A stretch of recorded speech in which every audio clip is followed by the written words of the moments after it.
7월 7일 주일 설교 녹음이 안 돼서 따로 다시 녹음을 해서 보내드립니다. 주일날 설교 본문은 마태복음 25장 31절로 46절입니다. 제가 읽도록 하겠습니다. 인자가 자기 영광으로 모든 천사와 함께 올 때에 자기 영광의 보좌에 앉으리니 모든 민족을 그 앞에 모으고 각각 구분하기를 목자가 양과 염소를 구분하는 것 같이 하여 양은 그 오른편에 염소는 왼편에 두리라. 그때에 임금이 그 오른편에 있는 자들에게 이르시되 내 아버지께 복 받을 자들이여 나와 창세로부터 너희를 위하여 예비된 나라를 상속받으라. 내가 줄일 때에 너희가 먹을 것을 주었고 목마를 때에 마시게 하였고 나그네 되었을 때에 영접하였고 헐 벗었을 때에 옷을 입혔고 병들었을 때에 돌보았고 옥에 갇혔을 때에 와서 보았느니라. 이에 의인들이 대답하여 이르되 주여 우리가 어느 때에 주께서 줄이신 것을 보고 음식을 대접하였으며 목 마르신 것을 보고 마시게 하였나이까? 어느 때에 나그네 되신 것을 보고 영접하였으며 헐 벗으신 것을 보고 옷 입혔나이까? 어느 때에 병드신 것이나 옥에 갇히신 것을 보고 가서 배웠나이까? 하리니 임금이 대답하여 이르시되 내가 진실로 너희에게 이르노니 너희가 여기 내 형제 중에 지극히 작은 자 하나에게 한 것이 곧 내게 한 것이니라 하시고 또 왼편에 있는 자들에게 이르시되 저주를 받은 자들아 나를 떠나 마귀와 그 사자들을 위하여 예비된 영원한 불에 들어가라. 내가 줄일 때에 너희가 먹을 것을 주지 아니하였고 목마를 때에 마시게 하지 아니하였고 나그네 되었을 때에 영접하지 아니하였고 헐벗었을 때에 옷 입히지 아니하였고 병들었을 때와 옥에 갇혔을 때에 돌보지 아니하였느니라 하시니 그들도 대답하여 이르되 주여 우리가 어느 때에 주께서 줄이신 것이나 목마르신 것이나 나그네 되신 것이나 헐벗은 것이나 병드신 것이나 옥에 갇히신 것을 보고 공양하지 아니하도이까? 이에 임금이 대답하여 이르시되 내가 진실로 너희에게 이르노니 이 지극히 작은 자 하나에게 하지 아니한 것이 곧 내게 하지 아니한 것이니라 하시리니 그들은 영벌에 의인들은 영생에 들어가리라 하시니라. 아멘. 이 마태복음 25장 31절로 46절은 최후 심판 때 일어날 일에 대한 예수님의 말씀입니다. 저희가 6월 30일부터 저번 주에 이 역사신앙이라는 것을 들었는데요. 이 역사신앙이라는 것은 역사적 신앙이란 것과 다르다라고 말씀을 드렸습니다. Historical Faith와 Historic Faith가 이 두 개가 이제 다르다라는 것이죠. 그러므로 이 신앙, 믿음이라는 것이 성경에 쓰였을 때 항상 그것이 구원과 관련된 단어로서, 용어로서 쓰이지 않았다라는 것을 저희가 배우는 중에 있습니다. 그래서 구원의 신앙과 관련이 없는 세 가지 믿음을 먼저 말씀드렸는데 그게 저번 주에 배웠던 첫 번째가 역사신앙이고요. 그 다음 두 번째가 이제 현세신앙, 그리고 세 번째가 기적신앙이라는 것이 있고 마지막 네 번째로 구원의 신앙이라는 구원과 관련된 참된 믿음, 참된 신앙이라는 것이 있다고 말씀드렸습니다. 연속적으로 구원과 관련 없는 신앙을 쭉 말씀드리려고 했는데요. 그 순서를 조금 바꾸어서 역사신앙을 배우고 현세신앙이라는 거짓된 신앙으로 바로 가는 것이 아니라 구원의 신앙에 대해서 오늘 말씀을 드리려고 합니다. 그러므로 이제부터 진행되는 것은 역사신앙, 구원의 신앙, 그 다음 현세신앙, 또 구원의 신앙, 그 다음 이제 기적신앙, 이제 구원의 신앙 이런 식으로 가고 구원의 신앙에 대해서 나중에 더 발전되는 내용으로 이제 말씀드리려고 합니다. 자, 오늘 본문 마태복음 25장 31절로 46절을 이제 해석하기 전에 항상 성경을 읽거나 해석할 때 기본 되는 태도는 문맥과 맥락이라는 것입니다. 예를 들어서 연애 편지를 쓸거나 받을 때 연애 편지를 받은 사람은 어느 누구도 세 번째 페이지부터 읽지 않습니다. 첫 번째 페이지부터 읽어야 세 번째, 네 번째, 다섯 번째 나오는 페이지에 나오는 내용과 그때 사용된 단어의 의미가 잘 이해가 되기 때문입니다. 이처럼 어떠한 것을 해석하기에 앞서 항상 문맥과 맥락이라는 것이 매우 중요합니다.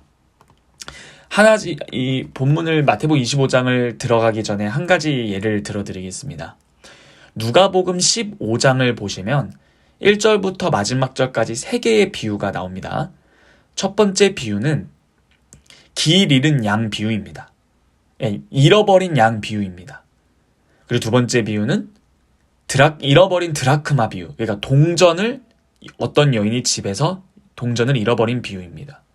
그리고 세 번째는 여러분들이 잘 아시듯이 탕자 비유라고 소개되어 있는데요. 이 탕자 비유라는 이 이름은 이후에 후대에 사람들이 붙인 겁니다. 근데 여러분들은 이 탕자 비유에서 이 탕자가 누구라고 생각하시나요? 대부분 많은 분들은 첫째 아들이 아닌 둘째 아들, 집 나간 아들을 한정해서 탕자라고 말을 합니다. 그런데 저는 이것을 좋아하진 않습니다. 저는 이 비유를 이 탕자 비유라기보다는 두 아들을 잃어버린 아버지 비유가 더 맞는 것 같습니다. 왜 그러하냐면 방금 이 누가복음 15장에 있는 첫 번째 비유가 뭐라고 했죠? 잃어버린 양 비유입니다. 양을 잃어버렸다는 것인데 이 양을 잃어버렸다는 것은 밖으로 잃어버렸다는 것이고요. 두 번째 비유인 동전, 드라크마를 잃어버린 비유는 집 안에서 잃어버린 비유입니다. 첫 번째 비유는 집 밖에서 밖으로 잊어버렸고요.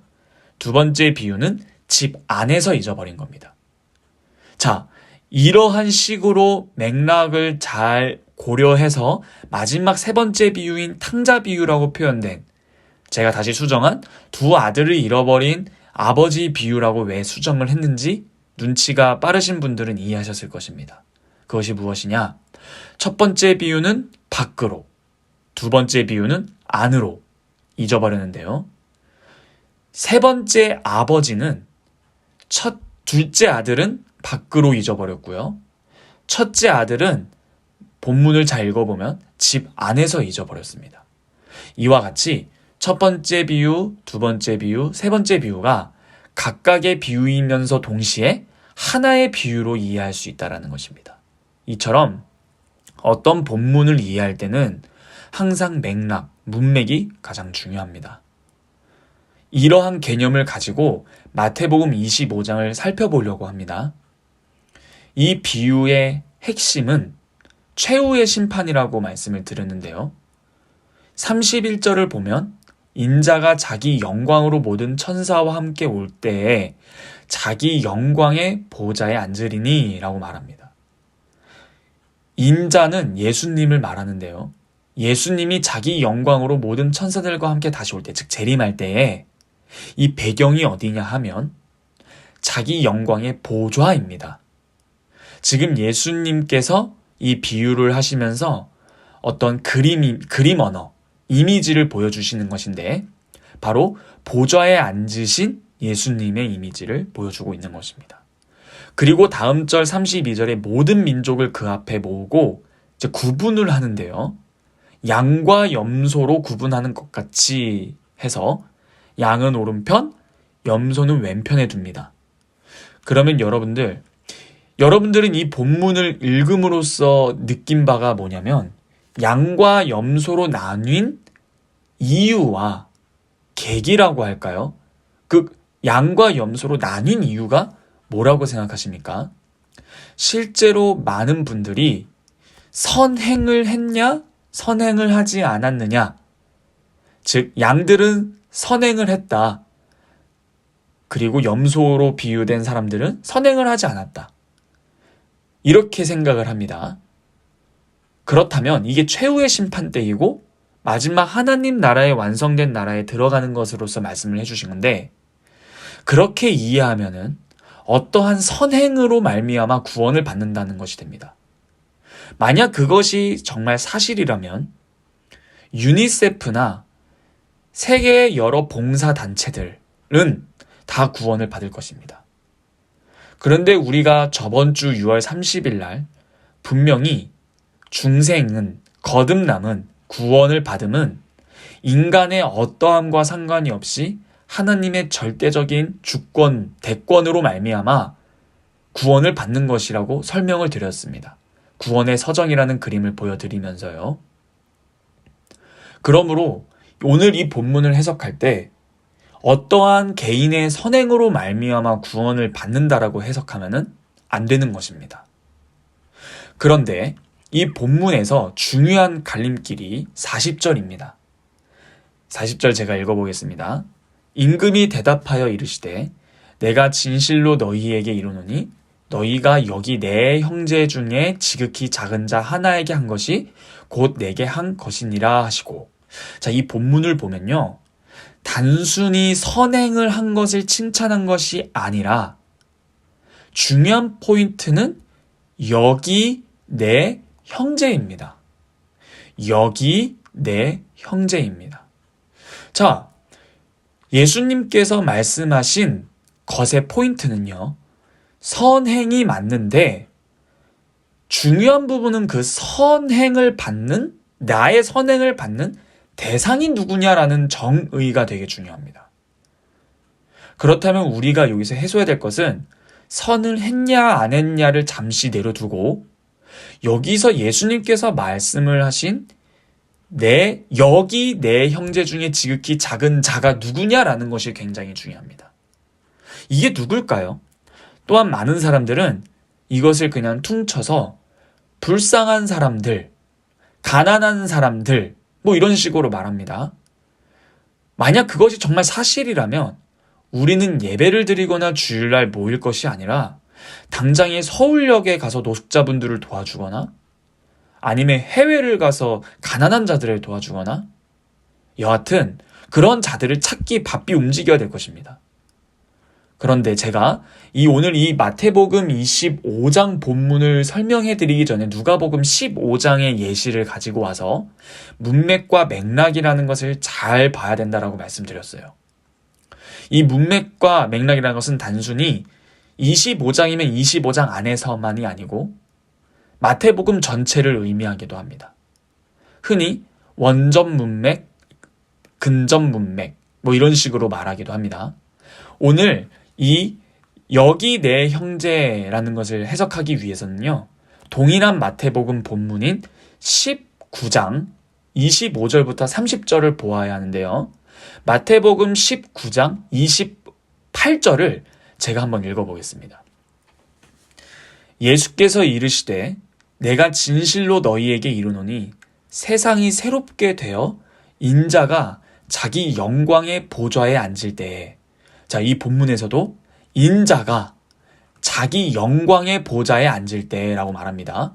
분명히 마태복음 25장 31절에서도 인자가 자기 영광으로 모든 천사와 함께 올 때 자기 영광의 보좌에 앉으리니 라고 말을 했었어요. 그래서 방금 다시 읽은 마태복음 19장 28절을 읽으면 내가 진실로 너에게 이르노니 세상이 새롭게 되어, 말 그대로 예수님께서 다시 오실 새하늘과 새 땅 그때입니다. 그때 인자가 자기 영광의 보좌에 앉을 때에 라고 말하면서 계속 말씀하시기를 나를 따르는 너희도, 여기서 말하는 나를 따르는 너희가 누구냐 하면요, 그 전후 문맥을 보면 베드로가 예수님께 질문을 하는 겁니다. 주님, 우리가 모든 것을 버리고 주님을 따랐습니다. 모든 것을 버리고 주님을 따랐습니다. 그런즉 우리가 얻을 것은 무엇입니까? 라는 말에 대한 예수님의 대답이에요. 그때 예수님께서 나를 따르는 너희도, 여기선 당연히 제자들입니다. 근데 단순히 보편적 제자가 아닌 사도들입니다. 예수님의 12제자를 말하는 것이죠. 그래서 예수께서 말씀하시는 게 인자가 자기 영광의 보좌에 앉을 때 나를 따르는 너희도 12보좌에 앉아 이스라엘 12지파를 심판하리라. 이 부분은요, 또 최후의 심판을 말하시는 거거든요. 그런데 예수님께서 말씀하신 이 부분을 보면은 19장에서는 보좌에 앉으시는 분이 예수님만이 아니라 제자들도 예수님 좌우로 나란히 12보좌에 앉는 거예요. 그러므로 다시 오늘 본문인 마태복음 25장 40절을 한번 읽어보면 임금이 대답하여 이르시되 내가 진실로 너희에게 이르노니 너희가 여기, 중요합니다. 여기. 지금 예수님께서 말씀하신 여기가 어디죠? 31절을 다시 보시면 인자가 자기 영광으로 모든 천사와 함께 올 때에 자기 영광에 보좌에 앉으리니, 방금 서두에 제가 오늘 이 설교 서두에 말씀드렸다시피 예수님께서 인자로서 앉으시는 장소가 보좌라고 했습니다. 그렇다면 40절에서 여기는 어디죠? 바로 보좌예요. 그런데 방금 19장 28절에서 보좌에 앉는 분은 예수님만이 아니라 사도들이 앉는다라고 했습니다.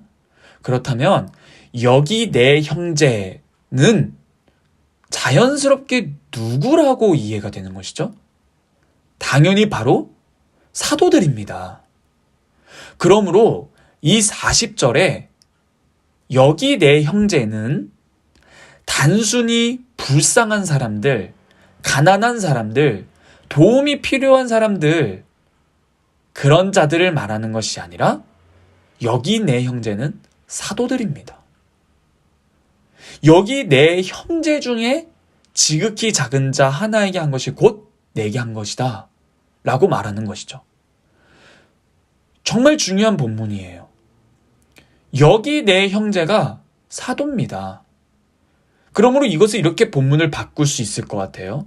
여기 나와 함께 앉아있는 12 제자들 곧 사도들, 내 이 형제, 이들은 내 형제, 내 형제 중에 지극히 작은 자 하나에게 한 것이 곧 내게 했다라는 말이 되는 겁니다.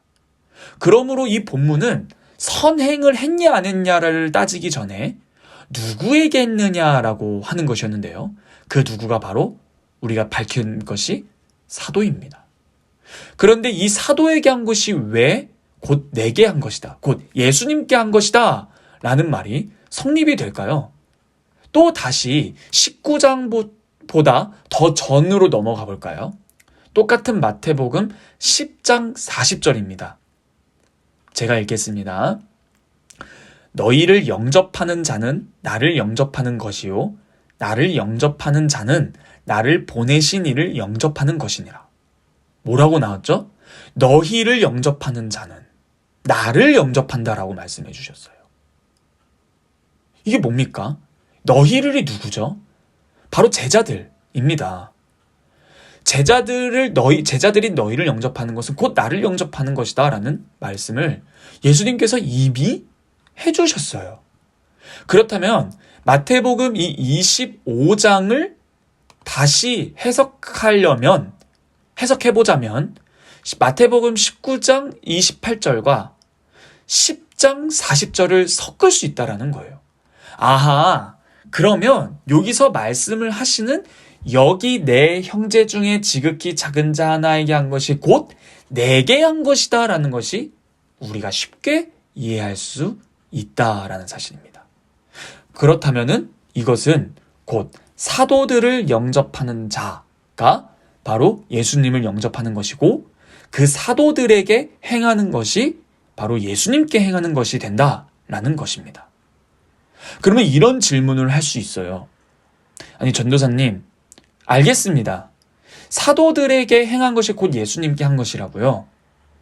그런데 그러면은 이 예수님의 이 말씀은 1세기 당시에 사도들이 살아있을 때에만 적용되는 것 아니겠습니까?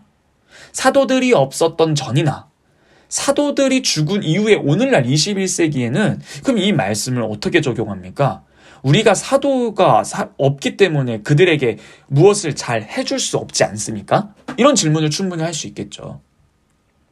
그런데 과연 그럴까요? 여러분, 교회가 무엇입니까? 여러분, 교회는 여러분들 단순히 사람들이 예수를 믿는 사람들이 모이는 단체가 아닙니다. 자, 에베소서 4장 11절을 한번 찾아서 읽어보겠습니다. 에베소서 4장 11절에서 12절입니다. 제가 읽겠습니다.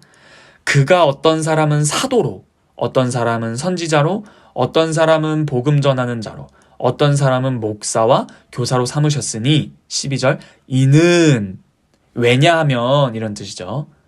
왜냐 이는 성도를 온전하게 하여 봉사의 일을 하게 하며 그 다음이 중요합니다. 그리스도의 몸을 세우려 하심이라. 자, 무슨 말이에요?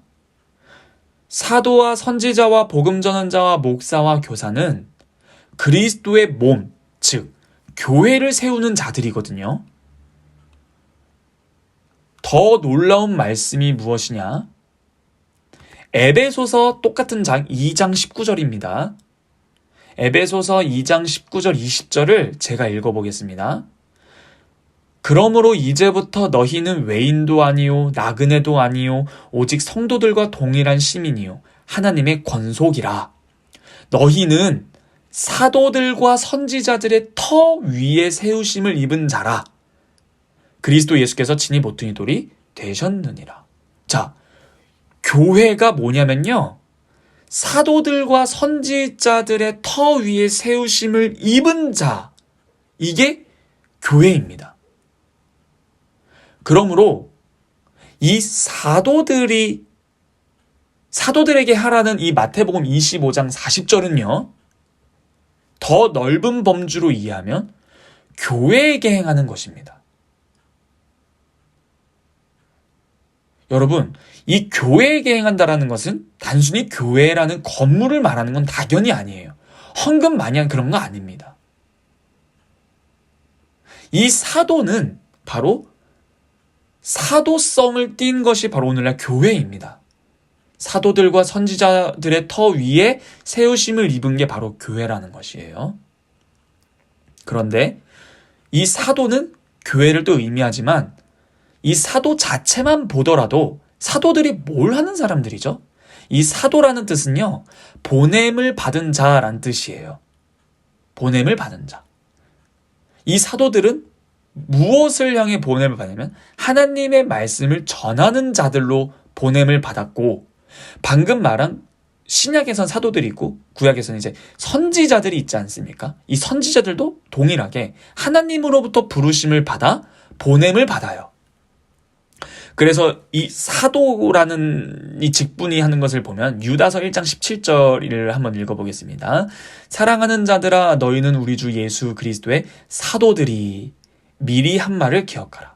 그러니까 사랑하는 자들아, 형제들아, 우리 주님의 예수님의 사도들이 한 말을 기억해라 라는 말을 하셨고요. 베드로후서 3장 2절입니다. 곧 거룩한 선지자들이 예언한 말씀과 주 대신 구주께서 너희의 사도들로 말미암아 명하신 것을 기억하게 하려 하노라. 이 베드로서를 작성한 베드로 사도는 거룩한 선지자들이 예언한 말씀과, 즉 구약과 주 대신 구주께서 너희의 사도들, 신약, 그러니까 사도들은 선지자들과 같은 레벨로 언급이 되면서 동시에 더 풍성한 하나님의 뜻을 전하는 자들이에요. 그리고 히브리서 3장 1절을 읽어보겠습니다. 그러므로 함께 하늘의 부르심을 받은 거룩한 형제들아, 우리가 믿는 도리의 사도이시며 대제사장이신 예수를 깊이 생각하라. 예수님 자체를 사도라고 말하고 있어요. 진정한 우리의 사도이신 예수님입니다. 곧 하나님의 말씀을 전하는 자입니다. 예수님께서도 그러셨죠. 하나님의 뜻을 전하는 것 외에는 나는 이제 다른 것을 하지 않겠다. 그렇게도 말씀을 하셨거든요. 자, 이런 것들을 종합해 보면은 여기서 말하는 사도는 단순히 베드로, 요한, 야고보 등등 이런 어떤 역사적 인물이 맞지만 동시에 사도들이 하는 역할이 무엇이냐면은 하나님의 말씀을 전하는 거지 않습니까? 그렇다면 아까 방금 읽었던 에베소서 4장 11절을 다시 한번 보면요, 교회, 그리스도의 몸을 위해서 하나님께서 세우신, 그리스도께서 세우신 자들이 누구냐면 사도, 선지자, 복음 전하는 자, 목사, 교사입니다. 여기서 말하는 교사는 주일학교 교사가 아니라 교수입니다. 신학교 교수들이겠죠. 자, 여기서 사도, 선지자, 복음 전하는 자, 목사, 교사의 특징이 공통점이 뭐예요? 동일하게 하나님의 말씀을 대언하는 자들이고 하나님의 말씀을 해명해서 강단에서 전하는 자들 아닙니까? 그러므로 이 마태복음 25장 40절에서 여기 내 형제는 첫 번째 의미로 사도였는데 그 의미는 하나님의 말씀을 전하는 자들이고 그러므로 사도에 국한시키는 것이 아니라 사도, 선지자, 복음 전자, 오늘날 목사, 교수도 다 포함이 될 것 같습니다. 그렇죠? 그러면 단지 저런 오늘날 목사로 이제 말 그대로 쉽게 말해서 목사를 잘 대접하라는 것이 될 거예요. 그러면 목사라는 직업을 가진 사람을 다 대접해야 된다라는 것입니까? 그 또한 아닙니다. 분명히 목사는 하나님의 말씀을 바르게 전하는 자들입니다. 그런데 목사라는 직업만 가지면 다 하나님의 말씀을 바르게 전하는 것은 아니에요. 목사는 하나님의 말씀을 바르게 전하는 사람이지만 목사는 목사라고 해서 다 하나님의 말씀만을 바르게 전하는 것은 아니다라는 말이 되겠죠. 그러므로 여기 내 형제가 사도인데 중요한 것이 이 형제에 대한 정의입니다. 여러분, 예수님께서 어떤 집에서 강설을 하셨을 때 사람이 많이 몰려들어서 어떤 그 강설을 듣는 사람 한 사람이 손을 잠시 강설 중에 들어서 예수님 저기 죄송합니다. 지금 밖에 예수님 부모님이랑 형제들 와 있는데요? 라고 질문을 한 적이 있거든요. 그때 예수님이 대답하신 말이 기가 막힙니다. 그때 예수님께서 뭐라 말씀하시냐면 누가 내 부모고 누가 내 형제냐? 이러시면서 제자들을 가리키면서 이르시되 하늘에 계신 내 아버지의 뜻대로 행하는 자들이 내 부모고 내 형제다라고 했다라는 거예요. 그러므로 다시 마태복음 25장 40절을 볼 때 여기 내 형제가 바로 사도들이었는데요. 이 사도들의 특징이 뭐예요? 하늘에 계신 내 아버지의 뜻대로 행하는 자들이다라는 말이 됩니다. 그러므로 이 사도는 곧 선지자, 복음전자, 목사, 교사와 완전히 똑같이 동등한 건 아니지만 공통점이 하나님의 말씀을 대언하는 것, 하늘에 계신 아버지의 뜻대로 부르심을 입은 대로 사명을 수행하는 자들인데 그러므로 여기서 말하는 내 형제는 첫 번째는 사도도 되고 두 번째는 하나님의 말씀을 신실하게 전하는 교회에 봉사하는 목사들까지도 다 포함되면서 동시에 단지 목사로만 한정시키는 것이 아니라 하나님의 뜻을 행하는 일반 여러 성도들도 다 포함된다라는 말이 된다라는 것입니다. 이것을 제가 방금 뭐라 했어요? 형제, 사도. 이 사도는 단순히 베드로, 요한 이거를 포함해서 사도와 선지자들의 터 위에 세우심을 입은 바로 교회. 에베소서 2장 20절을 읽었던 것입니다. 그러므로 여기 내 형제라는 것은 사도, 목사, 교회, 하나님의 뜻을 행하는 모든 자들이 되겠습니다. 그러므로 이 40절은 단순히 불쌍하고 가난한 자들을 말하는 것이 아니라 하나님의 뜻대로 행하는 자들입니다. 그게 첫 번째는 1세기 당시엔 사도였고요. 오늘날은 목사고요. 더 나아가서 일반 하나님의 뜻을 잘 수행하는 성도들입니다. 그런데 그 다음 지극히 작은 자라는 말을 예수님께서 붙이시고 계세요. 무슨 말이죠? 세상의 관점으로 보면 그들은 너무나 작은 자들로 보인다라는 거예요. 근데 이 작은 자라는 것이 어떤 특징이죠? 바로 쭉 말한 내가 줄일 때, 목마를 때, 나그네 되었을 때, 헐벗었을 때, 병들었을 때, 옥에 갇혔을 때 너무나 불쌍한 처지의 사람들을 이 상태를 말하고 있는 건데 이들의 상태보다 중요한 게 이들의 정체성이었다라는 거예요. 겉으로 보기에는 세상 사람들이 보기에는 말 그대로 가난하고 불쌍하고 처절하고 돈도 없고 무시당하고 그런 처지에 있는데 그런 처지에 있는 자들이 바로 예수님께서는 여기 내 형제라고 말씀하셨다라는 거예요. 그러므로 이러한 자들에게 한 것이 곧 내게 한 것이다 라는 것입니다. 이 말의 첫 번째 의미는요, 이겁니다. 세상 안목으로 볼 때는 너무나 형편없는 자들입니다. 저처럼 목회자, 사역자가 되는 사람들이 세상의 관점으로 볼 때는 너무나 불쌍한 사람들이지 않습니까? 저는 개인적으로 믿지는 않는 친한 친구? 그러니까 너무 오래됐는데요. 한 친구가 저한테 그랬어. 야, 승훈아, 너 왜 이렇게 불쌍하냐, 인생이? 딱 이런 말을 한번 진짜 실제로 들은 적이 있습니다. 제가 가진 것도 없고 하는 사역도 뭐 그렇게 그들의 보기에는 별 볼 일이 없었던 것 같아요. 그렇지만 예수님의 안목, 하나님 나라의 안목으로 본다면 겉으로는 헐벗고 가난해도 예수님의 형제는, 그 지극히 높으신 하나님의 형제는, 창조주요 구속주이신 예수 그리스도의 형제는 겉으로 봤을 때 그럴지라도 하늘에 계신 아버지의 뜻대로 행하는 자입니다.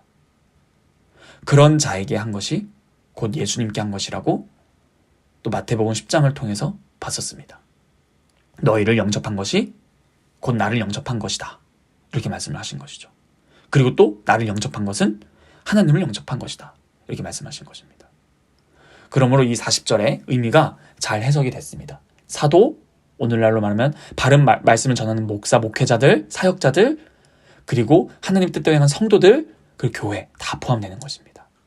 그러므로 이 하나님의 뜻대로 행하는 자들이 너무나 중요한, 우리가 봉사해야 할 대상이 되겠습니다. 그리고 실제로 사도 바울도 이런 자들을 위해서, 먼저 믿는 자들을 위해서 봉사해라, 섬겨라 라고 말씀을 하기도 했습니다.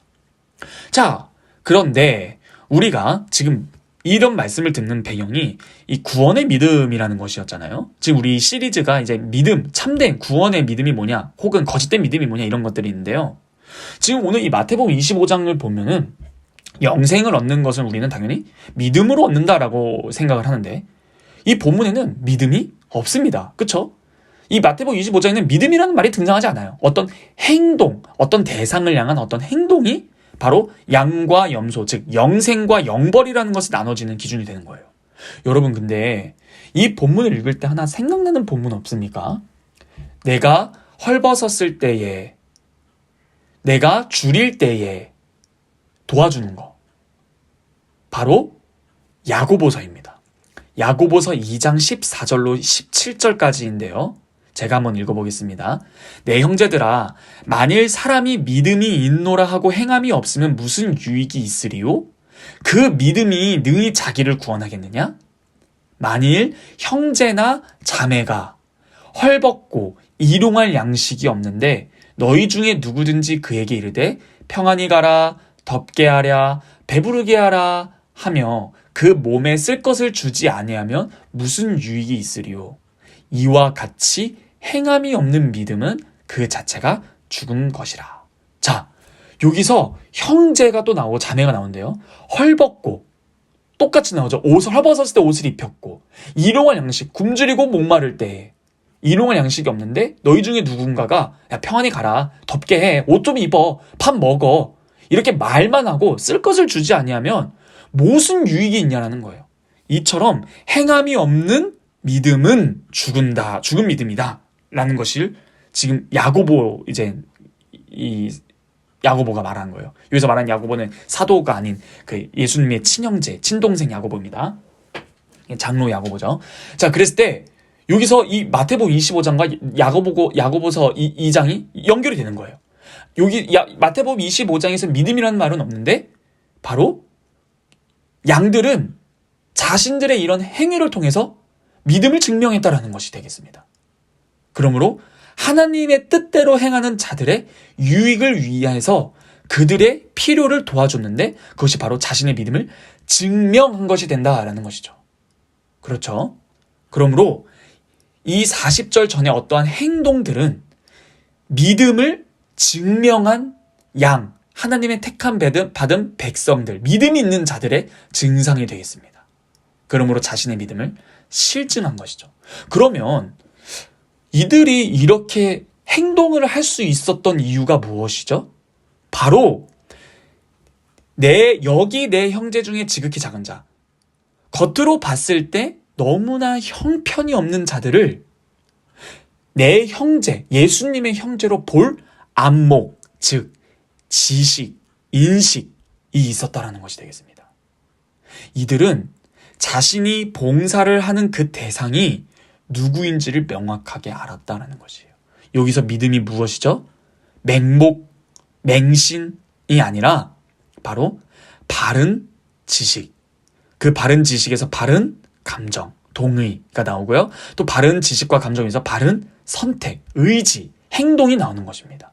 그러므로 지금 이 양들의 태도가 바른 구원의 믿음이라는 것을 증명하는 게 무엇이냐 하면 예수님의 형제를 바라볼 수 있는 지식, 감정, 행동, 지, 정, 의, 영혼의 기능, 이 지정의가 바르게 행동이 됐다는 것을 증명하는 장면입니다.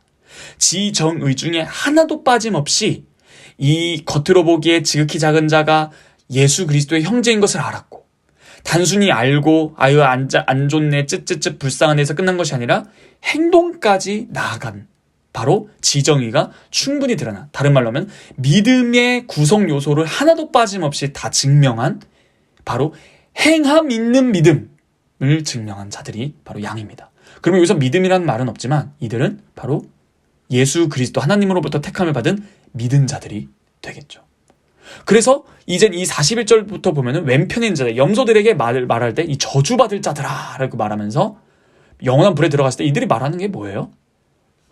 핵심은 그거 아니에요? 주님, 우리가 언제 그랬습니까? 이런 말을 하는 거예요. 이들도 놀랍게도 이 예수님을 보고 주님이라고 한다라는 거예요. 여러분, 어느 때에 주께서 줄이신 것? 이렇게 나오지 않습니까? 그러므로 양과 염소로 나뉘는 것은 믿음이지 교회 출석 여부가 아닙니다. 이들도 예수님을 향해 주님이라고 부른다라는 거예요. 이거 또 떠오르는 거 없습니까? 주여 주여 하는 자마다 다 천국에 들어갈 것이 아니요. 이들도 분명히 교회 생활을 한 그러니까 흔히 말하는 성도였던 것 같아요. 교회 출석한 사람. 그래서 주께서 줄이신 것 이렇게 말을 한다라는 거예요. 그런데 이들에게 또 똑같이 하는 말이 이 지극히 작은 자에게 하지 아니한 것이 곧 내게 하지 아니한 것이다 라는 것이죠. 즉 그들은 자신의 믿음이 죽은 것을 증명했다라는 것입니다. 행함 없는 믿음은 죽은 것이다. 그러므로 그들의 믿음은 거짓된 믿음, 우리가 저번 주에 배웠던 역사신앙이었을 가능성이 매우 큽니다. 어떠한 지식적 이론은 풍부했을지 모르겠지만 이들은 결국 행동, 지정의에서 지정의에서 의지의 요소인 행동, 행위에까지 도달하지 않았어요. 마치 이는 저번 주에 배웠듯이 귀신들도 하나님이 한 분이신 줄 안다, 믿고 떤다, 믿는다라는 말을 썼어요. 귀신들도 하나님을 믿어요. 근데 하나님이 한 분이신 거 정확한 지식이죠. 저번 주에 배웠던 것처럼 이들도, 염소들도, 구원을 받지 못한 자들도, 영벌에 들어갈 자들도 지식으로는 풍부했을지 모릅니다. 그러므로 이 본문을 보면 바로 믿음이라는 것이 무엇인지를 볼 수 있다는 것입니다. 여러분, 이것을 통해서 오늘날 우리에게 주시는 하나님의 교훈이 무엇인가요? 여러분들은 하나님의 뜻대로 행하는 자들을 분별할 수 있나요? 여러분, 교회는 하나님의 뜻대로 행하는 곳입니다. 다른 어떠한 프로그램들을 주로 하는 곳이 아니라 천국 열쇠권을 받은 것이 교회입니다. 이 교회를 떠나 하나님의 말씀이 선포되는 이 강단을 떠나서 여러분들이 일상생활에서 하나님의 말씀을 과연 어디서 들을 수 있겠냐라는 말입니다. 뿐만 아니라 강단에서 선포되는 그 말씀이 참된 하나님의 말씀인지 아닌지를 여러분들이 분별할 수 있는 지식이 있냐라는 거예요. 그리고 그 지식을 분별한 터 위에서 의지적인 요소까지 행동을 할 수 있냐라는 겁니다. 지금 내 눈앞에 있는 이 헐벗은 자가 정말 예수 그리스도의 형제, 곧 하나님의 뜻대로 하는 첫 번째 의미인 사도, 두 번째 의미인 목사, 세 번째 의미인 성도, 그리고 이 모든 걸 포함하는 교회라고 볼 수 있는 안목이 있냐라는 거예요. 오늘날 신자든 불신자든 만약 예수님이 이 땅에 오시면 서로 앞다투어서 예수님을 자신의 집으로 모실 것입니다. 그런데 이 염소의 말들이 딱 그래요. 예수님이 내 눈앞에 있었으면 내가 잘 모셨겠죠 라는 거예요. 근데 예수님께서는 뭐라 말씀하세요?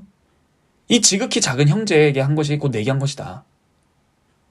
그러니까 자꾸 예수님을 따른다라고 말은 하지만 막상 예수님이 바라보시는 안목, 곧 하늘에 계신 아버지의 뜻대로 행하는 자들을 분별할 수 있는 하나님의 뜻이 무엇인데, 하나님의 뜻대로 하는 것이 뭔데, 그리고 하나님의 뜻대로 하는 사람들의 태도, 양식은 어떻게 드러나는데 이런 것들을 내가 지각을 활용해서 분별할 수 있어야 된다는 거예요. 단지 나는 예수님이 눈앞에 있으면 잘 섬길게. 이거는 누구나 할 수 있는 말입니다. 그러므로 그런 것은 믿음이 아니에요. 내가 그런 것을 하나님 나라의 안목으로 분별할 수 있어야 된다는 것입니다. 그러므로 여러분들, 구원의 신앙은 무엇입니까? 바로 양들입니다. 양들이 무엇입니까? 여기 내 형제 중에 지극히 작은 자가 누군지를 알았다는 것이에요. 지, 정, 의. 구원의 3요소가 충만했습니다. 한편으로 생각해보면 이 염소들의 운명은 이해가 됩니다. 왜요? 염소들은 결국에는 형제로 알아보지 않고 그냥 지극히 작은 자로만 알아보았기 때문입니다. 즉, 세상의 관점으로 봤을 때 지극히 작은 자로만 보이는 것인데요. 그 말은 즉슨 세상의 안목으로만 살아가는 자들도 됩니다. 여러분, 한 가지만 추가적으로 말씀을 드리고 맺겠습니다. 세상이 뭡니까? 이거에 대해서 사도 요한이 말했던 것이 기억나시나요? 세상은 바로 안목의 정욕, 육신의 정욕, 이생의 자랑. 뭐라고요? 안목의 정욕, 육신의 정욕, 이생의 자랑. 여러분, 이거 하나 떠오르는 거 없습니까? 바로 창세기 3장에서 뱀이, 이 세상의 임금인 뱀이 하와를 유혹하고 꾀인 결과 하와가 선악과를 보고 어떤 태도를 취하죠? 보암직스럽고 지혜롭게 할 만하다. 사도 요한이 뭐라고 말했다고요? 세상은 안목의 정욕, 즉 보암직하고, 육신의 정욕, 즉 먹음직스럽고, 지혜롭게 할 만하다, 즉 이 세상의 이생의 자랑입니다. 그러므로 이 세상적 안목을 가진 자들, 다시 말하면 이 세상의 임금인 마귀의 관점과 안목대로 살아가고 있는 자들이 바로 염소입니다. 그러므로 예수님께서 41절에서 왼편에 있는 자들, 즉 염소무리, 구원을 받는 신앙이 아닌 믿음이 없는 자들에게 뭐라 말하죠? 저주를 받을 자들아 나를 떠나 마귀와 그 사자들이라고 말씀을 하신 이유가 여기 있는 거예요. 마귀와 그 사자들을 위하여. 그들과 동격이다라는 거예요. 너희들 마귀랑 똑같다라는 겁니다. 마귀와 그 사자들을 위한 예비된 곳. 그러니까 마귀와 사자들을 위하여 예비된 그들이 들어갈 곳. 근데 너희도 같이 들어가라. 왜요?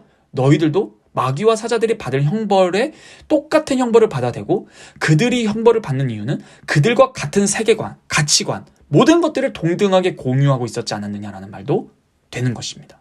그러므로 그들은 영벌에, 그리고 의인들은 영생에입니다. 그러므로 여러분, 구원의 신앙이 무엇입니까? 바로 바르게 알고, 바르게 느끼고, 바르게 행동하는 것입니다. 믿음은 맹목적이지도 않고 맹신적이지도 않고 막무가내도 아니며, 또한 믿지 말아야 될 것을 믿는, 거짓된 진리를 믿는 것도 믿음이 아닙니다. 그러므로 여러분들의 적용은 이겁니다. 여러분들은 예수님께서 말씀하신 여기 내 형제가 누군지 분별할 수 있겠습니까? 오늘날 예수님께서 육신을 입고 이 땅에 거하시지 아니하십니다. 그런데 과연 하나님의 뜻대로 행하는 자들이 과연 예수님과 같은 동격으로 취급하는 형제가 됩니다. 그러므로 여러분들이 더욱더 바르게 알고 더욱더 바르게 배워서 그것이 행동까지 나아가는, 날마다 성령 하나님을 의지하여서 행동까지 나아가는 행함 있는 믿음, 구원의 신앙을 누리셔야 합니다. 여러분들이 지금 배우고 있는, 저와 함께 스터디를 하고 있는 부활의 참뜻과 여러 가지 것들, 죄에서 해방되는 것들을 많이 누려야 하겠습니다. 기도하고 마치겠습니다. 하나님 아버지 감사합니다. 주님께서 주신 구원의 믿음은 지, 정, 의 하나도 빠짐없는 요소인 것을 배웠습니다. 주님, 저희가 단순히 예수님이 오면 잘 섬기겠다라는 것으로 말만 하는 것이 아닌 이미 예수님의 형제들, 수많은 자들이 이미 이 땅에 있는데 그들의 보이는 증상은 지극히 가난한 자, 작은 자들입니다. 헐벗고 굶주리고 있습니다. 우리가 그들을 과연 알아볼 안목이 있습니까? 단지 헐벗고 굶주렸다 해서 예수님의 형제는 아닙니다. 그러므로 저희가 그것을 잘 분별할 수 있는 책임도 있겠습니다. 저희에게 바른 지식과 지혜와 깨달음, 그로 말미암아 참된 행동까지 나아갈 수 있는 구원의 신앙을 누릴 수 있도록 성령 하나님 허락하여 주시옵소서. 이 모든 말씀 살아서 역사하시는 우리 주 예수 그리스도의 이름으로 기도합니다. 아멘.